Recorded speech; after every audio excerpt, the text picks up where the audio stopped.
Good afternoon. I have the privilege of speaking with physical therapist Ingrid Harm-Ernandes, who is the primary author of a publication in FPMRS Journal entitled Assessment of the Pelvic Floor and Associated Musculoskeletal System Guide for Medical Providers.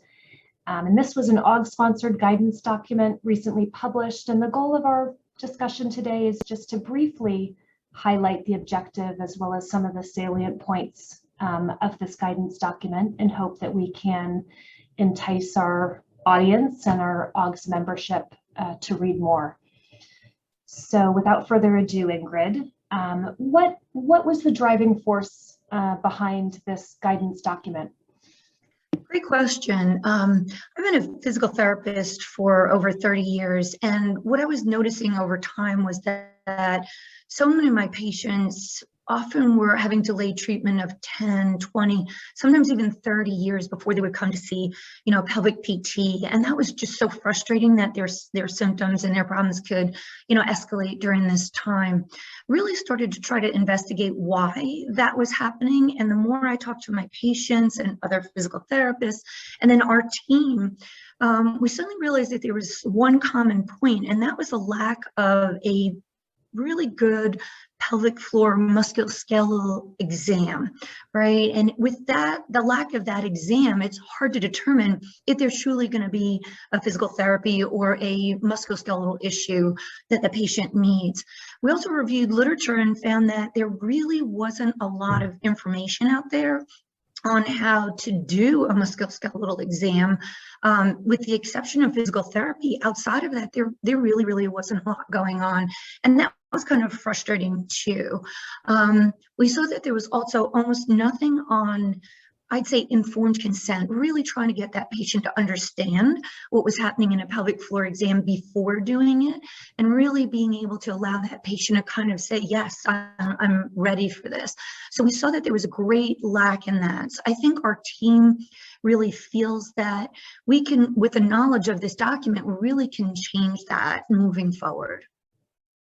Absolutely. I couldn't agree more. I think as a referring provider, we really feel this lack of research sort of synthesized in a meaningful way. And there's certainly no good clinical guidance documents. And I do think that lack absolutely translates into delayed or suboptimal care, as well as patients not knowing what to expect from that examination. What specific audience do you think will benefit from this document? Yeah, great question. So I think, our document was written by an interdisciplinary model for an interdisciplinary audience. And I think that really helped us, look at all the different points that were necessary, so that it doesn't matter if you're a physician, a nurse practitioner, a PA, all the different disciplines can absolutely benefit from this document, and hopefully make things more consistent across the disciplines.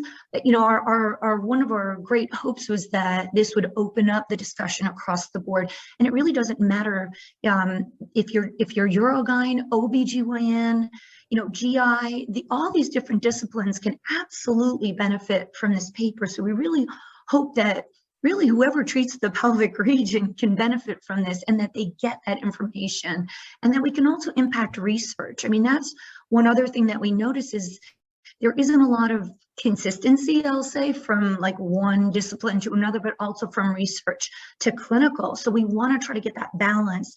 And who specifically were your co-authors, and how did they contribute to this document? Yeah, it was a great, strong team of physical therapy, of Urogyn, of physiatry, orthopedic, that made us so very strong that we were really able to discuss everything from the pelvic floor exam to the consent to the treatment, really put it all together in a comprehensive document. Absolutely. And finally, what is the main take-home message for your readership? If we really try to look at the strong method or message of the paper, is the writing group's goal was really to be able to get a patient have a comfortable, effective, consented pelvic floor exam, musculoskeletal exam, and to be able to also look at the whole pelvis, have some idea how to examine that. And then also to be able to read, so one of our appendices is on treatment. And the reason why we included that is so that our patients can better understand what physical therapy entails. So they're not so frightened to go, right? And that's one drawback we find, is that even if a great exam is done, if we can't explain what's going to happen, the patient may not want to go, right? So our end result is we want all practitioners to be able to perform a comfortable, effective pelvic floor musculoskeletal exam, put that together with the symptoms that the patient may have, and then be able to refer that patient to physical therapy in a timely manner. Absolutely. And I think you have achieved just that with this guidance document. Congratulations. I think it's really a nice synthesis of the anatomic, the clinical, the physiotherapeutic, all sorts of pearls that I think will really be an invaluable addition to the literature. So congratulations and thank you so much. Thank you. And I'd like to take the opportunity to thank AUGS for being able to write the paper with such a great team and awesome. It was an honor to work with the team, and to be able to get this paper out and really see it in print has been awesome. So thank you. And thank you, Emily, for your leadership and all your assistance all the way through. My pleasure. Have a great one. You too. Bye.